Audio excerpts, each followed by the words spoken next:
tudo bem? Nesse vídeo a gente vai começar a falar sobre plano cartesiano, que é o local onde a gente vai desenhar o gráfico de uma função que depende de uma única variável. Pode ser uma função linear, pode ser uma função de segundo grau, pode ser uma função de terceiro grau, não importa, mas desde que seja uma função f de x, ou seja, uma função que dependa de uma única variável. Para tratar desse assunto, a gente vai voltar um pouquinho e vai começar a relembrar alguns conceitos que a gente viu já há algum tempo atrás no nosso estudo. Eu sou o professor André Leite, você está no Questões de Matemática. Se você gostar desse vídeo, deixe o seu like, inscreva-se no canal, compartilhe com seus amigos e ajude a divulgar. Se você ficar com alguma dúvida, deixe aí embaixo nos comentários que eu vou responder o mais rápido possível. Então vamos lá dar uma olhada? É o seguinte, para falar de plano cartesiano, a gente vai começar a lembrar um conceito que a gente viu há um tempo atrás, que é a representação de pontos em uma reta. Então, suponha que eu tenho aí uma reta R, essa aqui é uma reta que eu vou chamar de R, para representar cada ponto dessa reta com um número real, ou seja, para associar cada número real a um ponto dessa reta, eu preciso definir algumas coisas. Uma delas é uma origem. Eu pego um ponto qualquer e defino isso aqui como uma origem.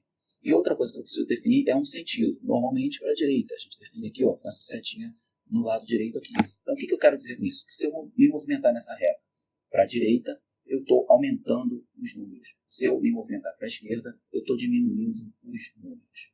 Se eu tomar um ponto qualquer dessa reta aqui, ó, e definir isso aqui como uma unidade de medida, então eu vou dizer que daqui a aqui eu tenho uma unidade de medida. Essa unidade, posteriormente, vai ser associada ao número 1. Se eu tiver duas unidades de medida, eu vou ter a associação desse comprimento com o número 2 e assim por diante. Então, se eu definir um ponto qualquer sobre essa reta, um ponto P, que vai ficar aqui, ó, nesse caso aqui, eu vou dizer que o P da direita da origem, eu vou associar esse ponto P um sinal positivo. Então, a medida x, que vai de O até P, eu digo que é igual à medida do segmento de reta OP. Nesse caso aqui, eu vou dizer que ela é igual a duas unidades de medida e eu associo o sinal positivo a essa medida porque ela está à direita da origem. Agora, se eu alongar a reta aqui um pouquinho do lado de cá, eu tenho uma unidade de medida, 2, 3, e eu tomar um ponto P, que fica exatamente aqui, ó, então eu tenho aqui uma medida x, que é igual a 3 unidades de medidas, e eu vou associar o sinal negativo. Por quê? Porque ela está à esquerda da origem. Então, isso tudo são convenções. Criam-se essas convenções para a gente conseguir trabalhar uma reta orientada de uma forma que faça algum sentido para a gente. Então, se eu quiser marcar o valor de uma determinada variável, x, eu consigo marcar esse valor em cima de uma reta orientada dessa maneira. Eu defino uma origem, eu defino um sentido para ela, no caso, em geral, à direita, e aí eu tenho números positivos à direita da origem, números negativos à esquerda da origem, defino uma unidade de medida, e aí eu consigo medir qualquer ponto em função daquela unidade de medida. Eu tenho uma unidade, duas unidades, uma unidade e meia, e assim por diante. Eu sei que se é positivo ou negativo, eu informando a você se é positivo ou negativo, você sabe se está à direita da origem ou à esquerda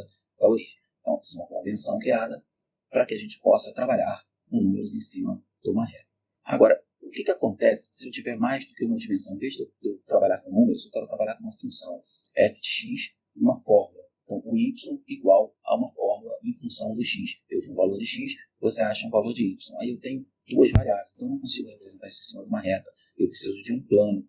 E aí, para definir um plano, eu preciso de duas retas. Então, eu preciso de uma reta vertical, e essa reta vai estar orientada para cima, ou seja, para cima eu aumento os valores, para baixo eu diminuo, e eu traço uma outra reta perpendicular a essa, horizontal, orientada novamente para a direita. Para a direita eu aumento os valores, para a esquerda eu diminuo. E aqui no meio, no cruzamento das duas, eu defino a origem. Então eu consigo, dessa forma, localizar qualquer ponto P que eu queira no meu plano. Se eu tiver um ponto P aqui, como é que eu faço para definir esse ponto? Eu traço uma reta paralela à reta vertical aqui, ó, e observo onde ela cruza o eixo do x. Eu traço uma reta paralela à reta horizontal aqui e observo onde ela cruza o eixo do y. E esse ponto P vai ser definido por essas duas coordenadas. Então, eu defino P como sendo o ponto x, y. X e y é um par coordenado, onde x é chamado de abscissa do ponto P e y é chamado de ordenada do ponto P. Então, o plano é chamado de plano cartesiano.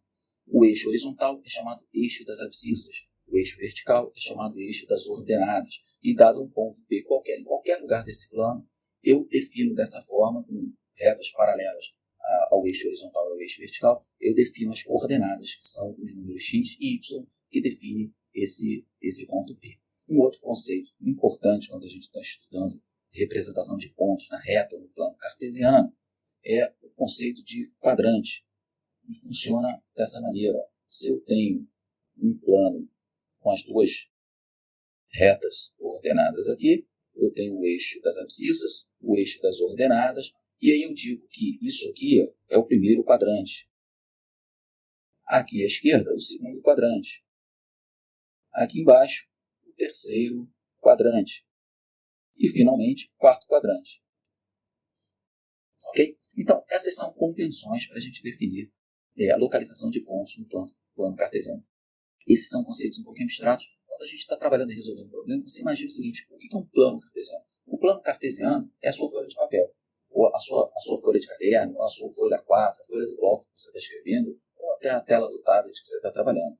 E os eixos x e y ali, a gente define eles em algum lugar para que a gente possa localizar qualquer ponto em cima dessa folha de papel. Então, você pegar, botar uma folha de papel em cima da mesa, deixar o seu lápis ou sua caneta cair em cima, a ponta vai bater no lugar, vai marcar um ponto. Como é que eu localizo esse ponto? Se eu tiver um conjunto de eixos ordenados definidos ali em cima dessa folha de papel, uma coordenada x e uma coordenada y, eu consigo atingir qualquer ponto dessa folha de papel. Então, assim, eu consigo localizar os pontos numa folha de papel. E por que isso é importante? Essa aqui é a pergunta de $1 milhão. Né? Isso é importante porque, para definir o gráfico de uma função, no vídeo passado a gente não falou que eu podia representar uma função também através de um gráfico.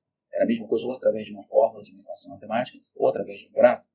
Então, para eu definir uma função através de um gráfico, eu preciso desse sistema de coordenadas para poder definir cada ponto da função, ou seja, aonde exatamente aquela linha representativa da função, aquela linha representativa da fórmula matemática que define a função, vai passar.